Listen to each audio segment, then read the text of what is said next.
Alright, muri yeZimbabwe kusangana kwatiri kuita zvakare ipo pano paZim News update apo patinodai kupa mafirst hand update anonga ari kuitika munyika yedu yeZimbabwe. So muzuva ranhasi tauya takakubatire maupdates akati one day tiri kuya takabatanidza pasame video pano tonga tichianalyza nhauwa dzezvematongerwo enyika dzisingakwanisi kubuda mawirese nematelevision asi zvichitoitika.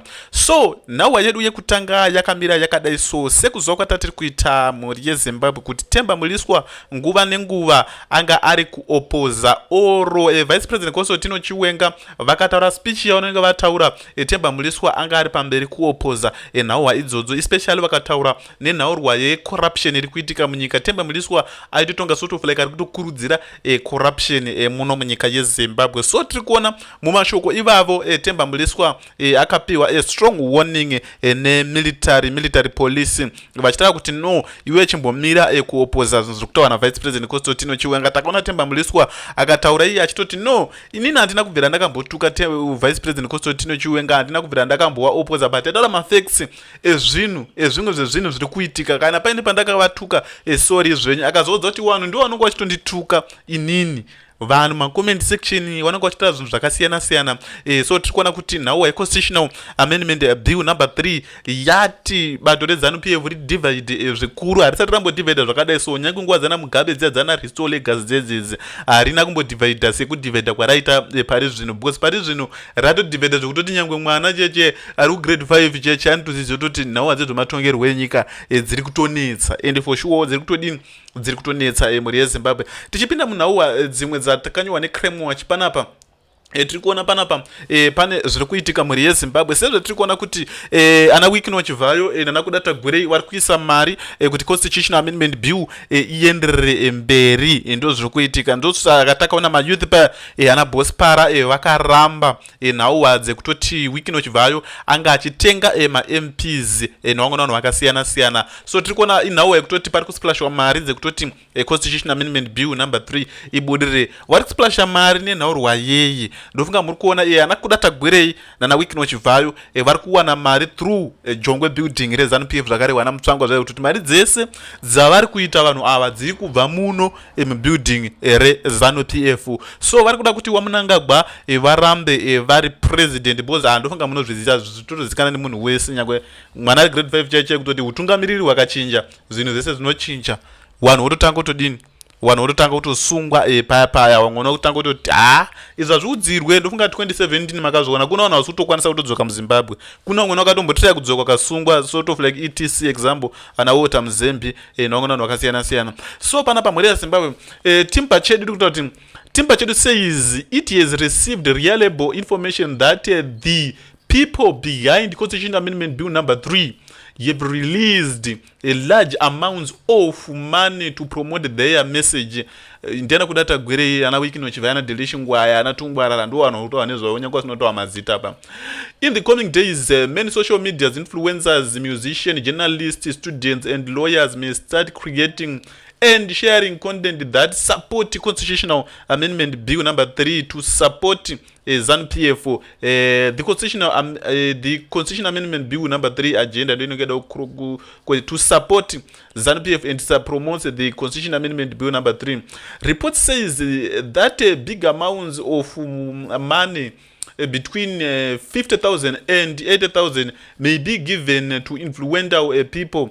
The public should be ready for a strong wave to coordinated messaging and the propaganda across different platforms.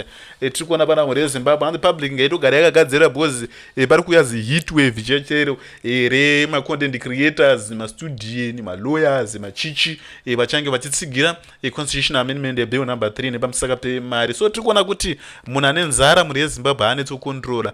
Kunyika dzana South Africa uko vanodaro nekuti vakaguta ndosaka vachinetsa kukontrola, muno mune nzara.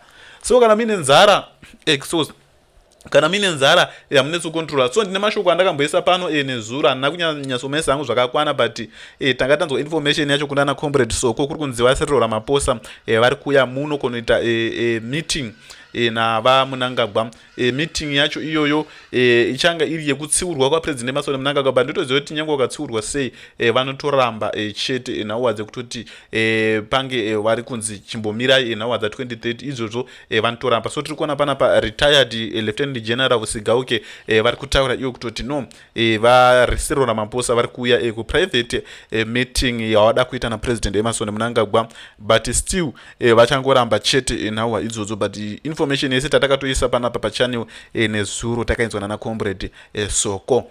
So tiri kuona panapa kanyorwa kunzi I have received information that I cannot a good consigns sit on President Cyril Ramaphosa of South Africa is visiting Zimbabwe, not an official state visit with full diplomatic protocols, not a SADC summit with regional agenda, not a United African Union engagement with a continental purpose, a private visit, and the destination after the archaeology Harare formalities is Prike Farm Kwekwe Trikona Panapa is a private visit ndo zviri kunyorwa panapa. Zvona zvinomira zvakanaka. Rekedzei timboona wanaoneka muono kapi comment section. Zvona zvinomira zvakanaka muri yeZimbabwe. So tiri kuona muZANU-PF muri kubhoira. So tiri kuona panapa Republic of South Africa ANC government has been a big letdown to poor Zimbabweans by protecting ZANU-PF evil ways in making it look like everything is normal. 2008 comes to mind when a brutal ZPF killed our people like a trophy, but that idiot Thabo Mbeki akabhaidza 2008 because akataurira dzimwe nyika kutoti zvinhu zvese zvitongori zvaitwa vanhu vanochemana. Ndosaka vanhu vari kuenda kunyika yeSouth Africa ikokoko chichi. Ndosaka muchiona maSouth Africa Ramaphosa anotoziziva kutoti dzimwe nyika naMozambique wakasimukana nachiSouth Africa inobva yadzinga. Ndosaka muchiramba ANC ichiramba yakatsikirira tunyika twese kuti tiri kuona kuti toothpick chaicho iri kubva kunyika yeSouth Africa, mafuta ekuzora everything. Unotoona zvinhu zvizhinji kunze kwechikafu chete, zvinhu zvizhinji zvakanywa made in South Africa chichi chimwe zvina zviri kushandiswa kutunyika twese utu. So tiri kuona panapa muri yeZimbabwe. So does this mean Cyril Ramaphosa is endorsing ED's corruption and illegal amendment of our constitutional? ED is now a national security threat, jailing and ordering hitmen on one opposing constitutional amendment bill, including his own VP. South Africa will end up like Zimbabwe. Because apakaipana Ramaphosa ma-businessman kasi ma-politician or ma-economist. Ramaphosa will try to consolidate power just like how the Tanzania president did with the help of Zimbabwe. Such a shame, but also muri yeZimbabwe zvinogona kuitika kutoti sezvo zvetiri kuona kuti teme kupedzisira yaCyril Ramaphosa vanogona kutanga kuloitira vanhu kudictata kaSouth Africa iko because panenge pakatoshata muri yeZimbabwe. Vanotanga Zimbabwe is messing up ANC rule big time through illegal immigration and corruption. Tiri kuona panapa ndo mashoko ari kutaurwa nevanhu muri yeZimbabwe. Hatichazongopedzi tese. Rekedzei tinzwe makomrade tinawo pano munzwe kuti chii chiri kunyatsa kumboitika muno munyika yeZimbabwe. VaMnangagwa vari kunzi vakaita zvekutamba vanogona kubviswa neimpeachment, ndo inogona kuvabvisa tisingazive kuti nyaya yacho ichapera sei. In terms of what he said, the video is there. Some have dismissed him. I've seen, some, dismissal, some even questioning why he would say, what he said. For those who are not familiar with what the good doctor, he said,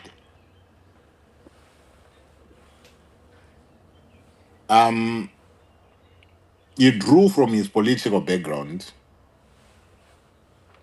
and as a scholar of international relations, he made a point that people got to be uncomfortable with. Even me, when I listened to him, I wanted to say something, but I said this is something that is worth engaging with seriously. He began by dismissing, or he began by talking about, or his argument was on the method of electing the president. And he was like, whether this is going to be direct or indirect, through parliament, like what we're about, to be experiencing. He went on to say that right there in itself is not a violation of one person, one vote principle. The principle that that centers every conversation that most people are having with regards to the changes in the electoral cycle that are about to be happening.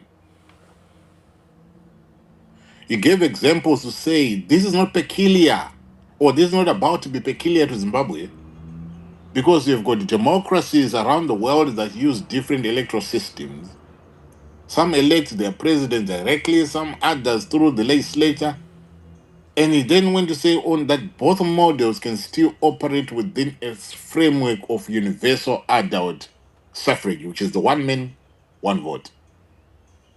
So, from that perspective, as he put it, he was claiming that the right to vote, he was claiming, or he was arguing against this right to vote, to say that the right to vote has been taken away, should never be used as one of the strongest arguments that exists out there.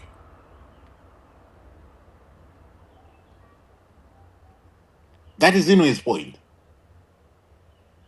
He's saying that is not where the real issue is. That is not where the real problem is. According to him, this speaks of a deeper issue. A deeper issue that is to say whatever it is that is happening is not being driven by national interest or the need for democratic reform or institutional strengthening. You've heard them saying, oh, want to remove this from ZEC, want to do this, want to do this, want to do this, but he said that has got nothing to do with it. But the key issue or the key point that he highlighted was to say whatever it is that is happening, it is being driven by internal succession politics within ZANU-PF. So in other words, what he's talking about is highlighting a point, Yekuti. Our national institutions are now being used to resolve a party-level power struggle that is existing in Zimbabwe. In ZANU-PF. And the danger that we are now facing as a people is that we are being dragged. The entire country is being pulled into this ZANU-PF vortex. We are being pulled in there. Into this ZANU-PF vortex, everyone is now being pulled in there. Because ZANU-PF as a political party, over the years, over the decades, has failed to address one question and one question alone. And that question is, who succeeds a sitting president that they would have sponsored as a political party?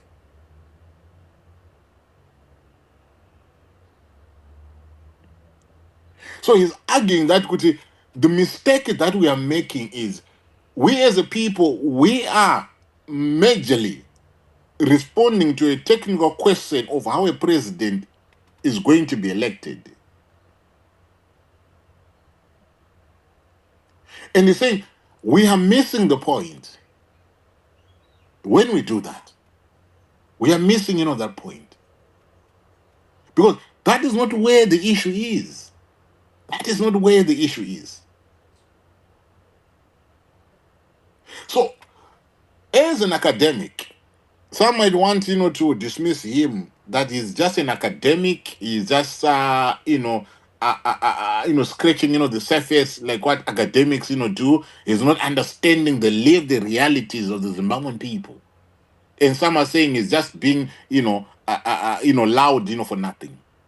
And by him saying that the issue is not about one person, one vote, he's missing, the mark.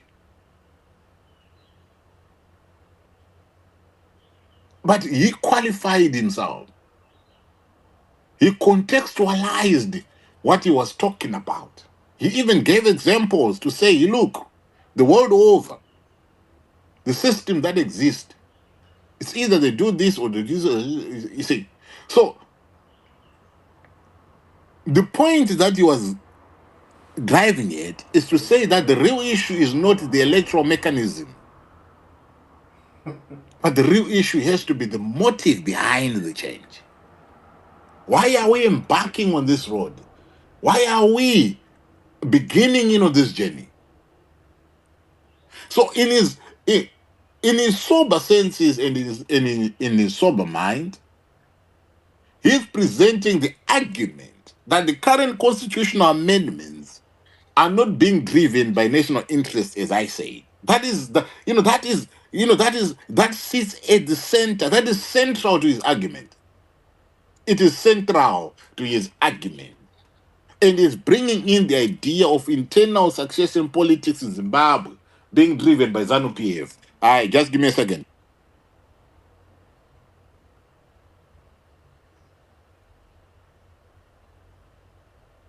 So at the end of the day, when you're looking, at all this, what he's saying, he has brought in an issue I think that has been neglected in the public, discourse, in terms of people, talking, about this.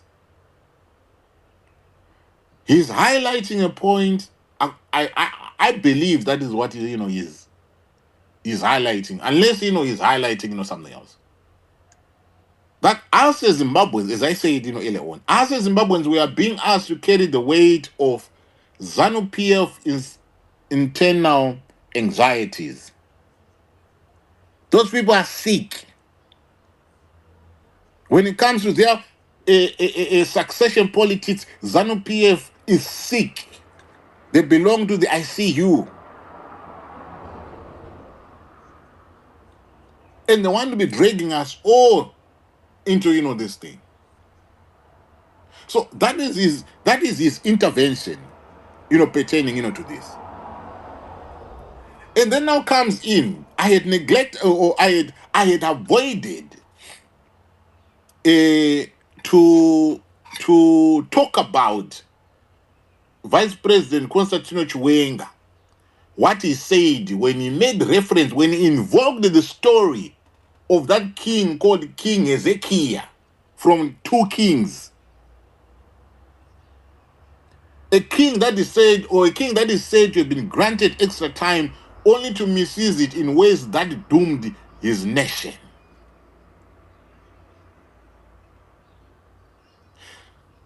I did a little bit of research on it, and I came to a conclusion to say he's invoking this. And by him invoking this is not merely a casual biblical reference. Thinking deeper, looking at that, I was like, what is he talking about here? He's speaking about the issues of power, time, and the moral hazards that are involved or that are associated with the extension of a tenure. By him invoking, the story, you see even the reactions that are coming from the likes of Garwe. When he made reference to that story, it was designed to achieve something.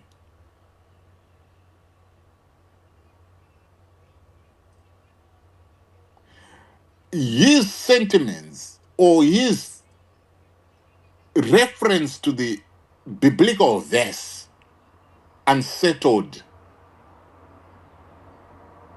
those who are behind the constitutional amendment number 3. This is why you are seeing them coming out and speaking. Even Emerson Mnangagwa himself has come out and he has spoken.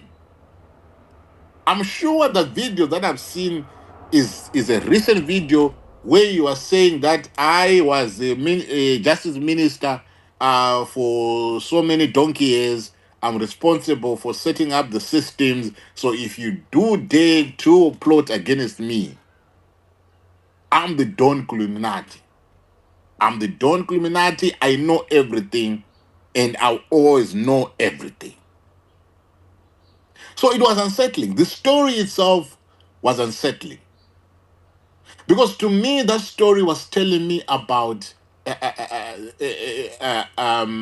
it gave me an understanding. Yekuti, more time is not always a blessing. That is what, I got, from the story. As he was putting it across. I said I didn't want, to dwell much, on this because I was seeing this as just Chiwenga. But when you begin to then connect the dots and juxtapose this with what Sibanda, he said, we can get, to a certain point. Because the biblical story is telling us that more time is not always a blessing. That right there, ladies and gentlemen, is saying the twilight years of a leadership can be the most dangerous. That is the message, that is coming, from there. I believe that is the message. That decisions that are made to extend power, these decisions, ladies and gentlemen, can come with consequences that can reverberate for a very long time to come. They echo, they're illuminating an aspect of power, an extension of power that can echo far beyond the leader. And that right there can begin to shape the fate of the entire thing. So whether Chiwenga chose that story by accident or whether it's a premeditated story, and him saying it in this moment alone, and the tone that is accompanying that story,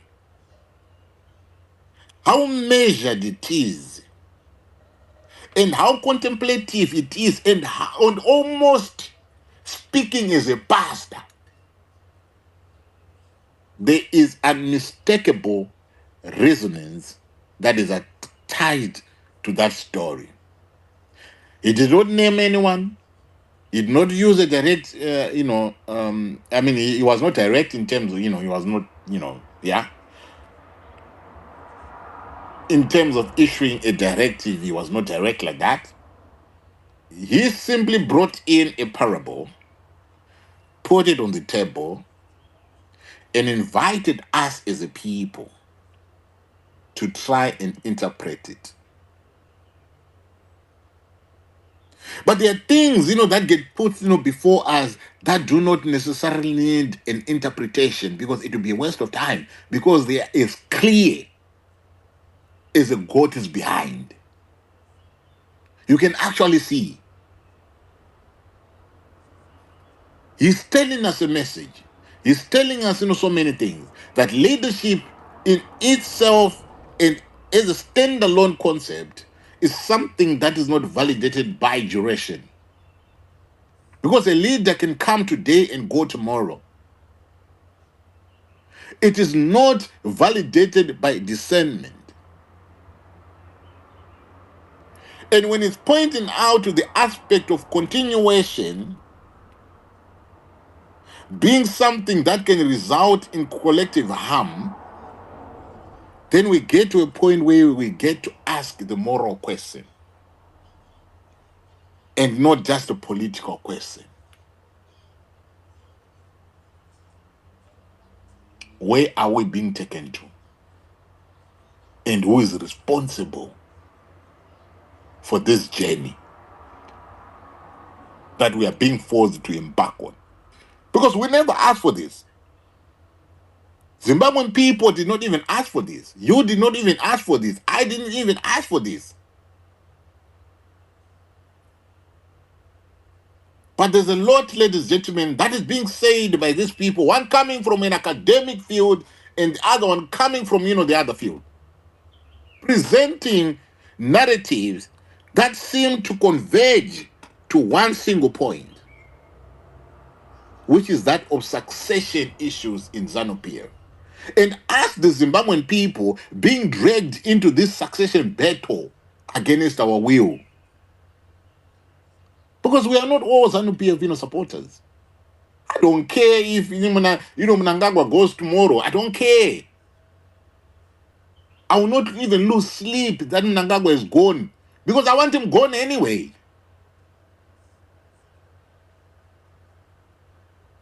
So when I'm looking at this parable and this is my analysis, put them side by side, there's something powerful that is emerging, ladies and gentlemen. And this is the crux of the matter today. And this is where we want to zone in on, and this is what needs to be central to the conversation that we are going to be having, tonight. Time and time again, we have discussed this matter pointing to the same fault line, and this is what, these guys are doing.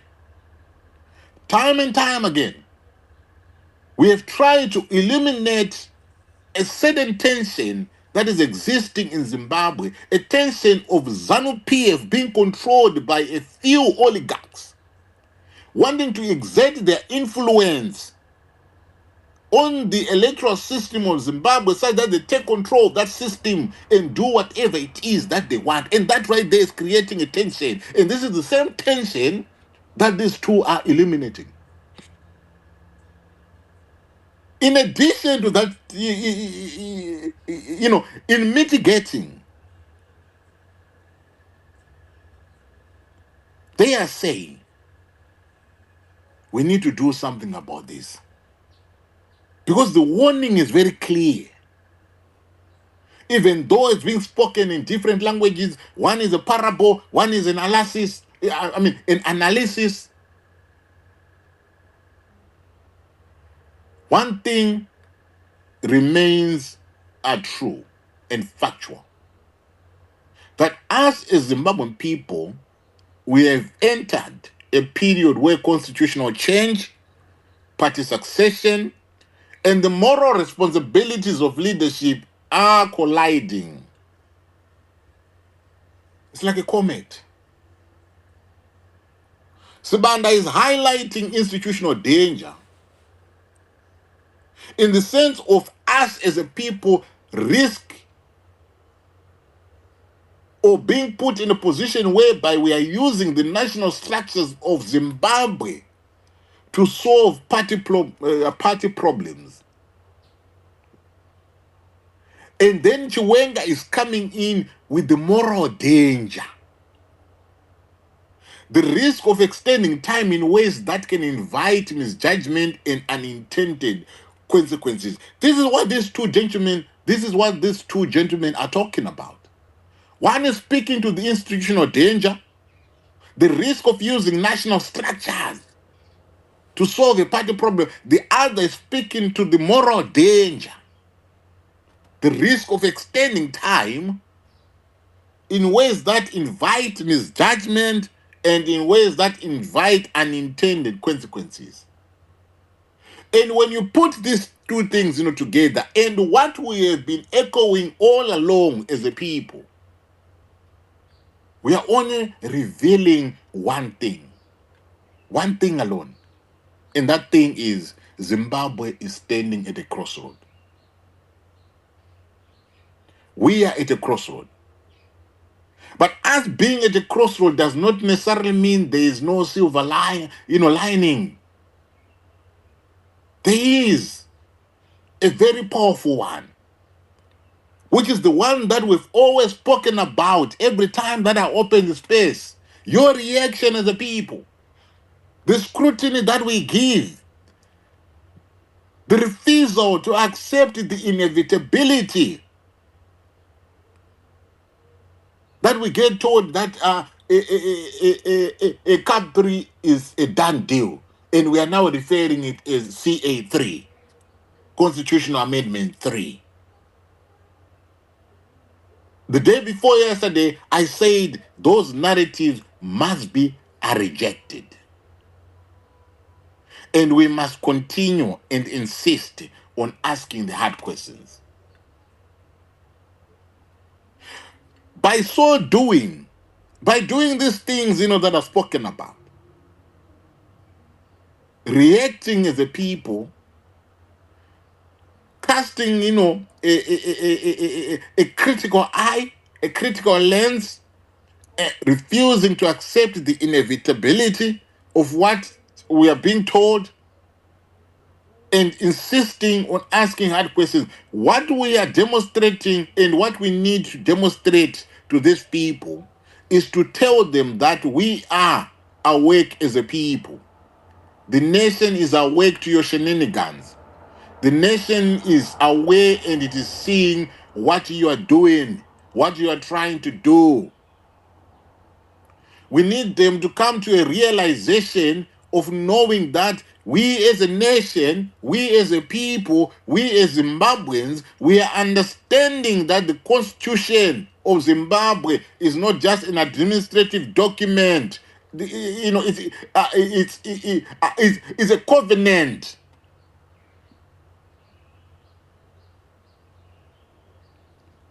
And the moment that we begin to see this document as a covenant, we are going to demand vigilance. I'm demanding vigilance from the Zimbabwean people. I'm demanding vigilance from you to stand up and be counted.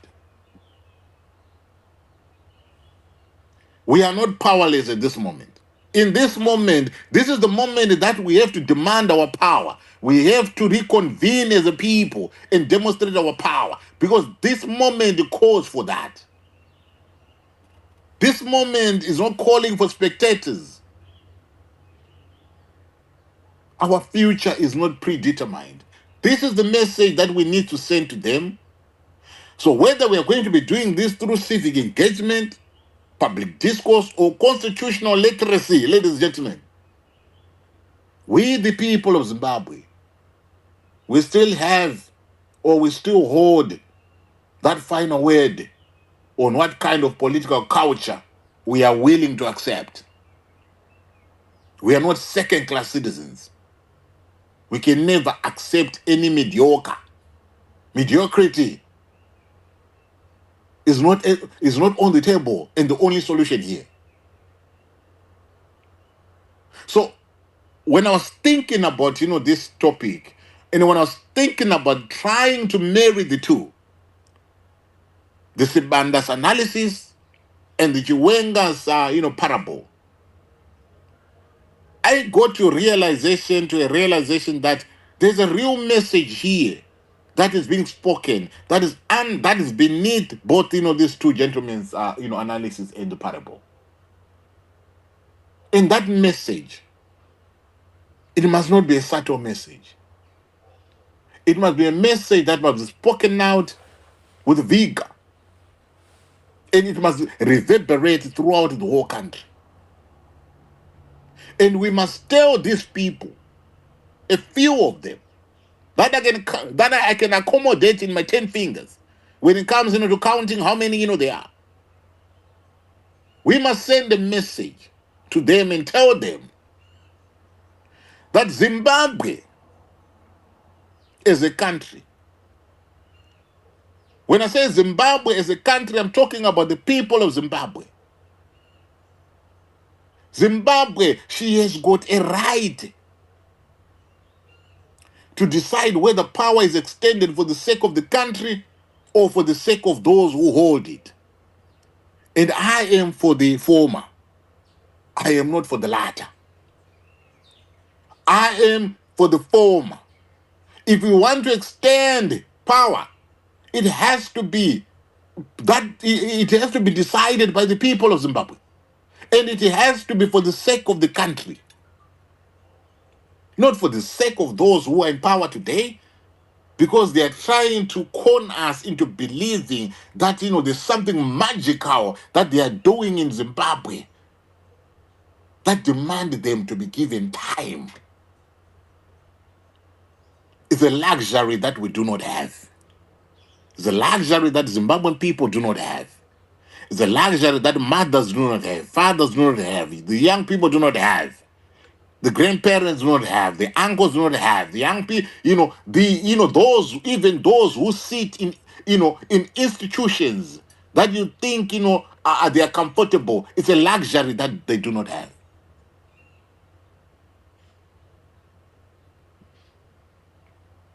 Because we've gotten to a stage whereby, ladies and gentlemen, whatever conversation that we are going to be having, it mustn't be child's play. We must get to a point of speaking truth to power. You're spoken about, refusing with your what? There's a word, that you use. Is it refusing with your consent? This is the moment. And the moment is now. The time has come. There's no better way of me explaining this to you. I am not telling you something that you do not already understand. I'm telling you something that you already know. I'm telling you something that you are breathing, you are living. And you can be told by these selfish people that what we are doing is for the goodness of Zimbabwe. Because there's nothing good that is going to be coming out of that CAB3. Nothing good. Nothing.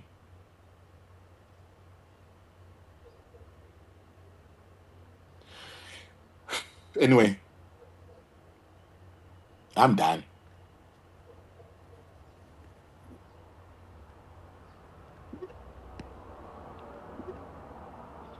Tezvara chambeni makadini.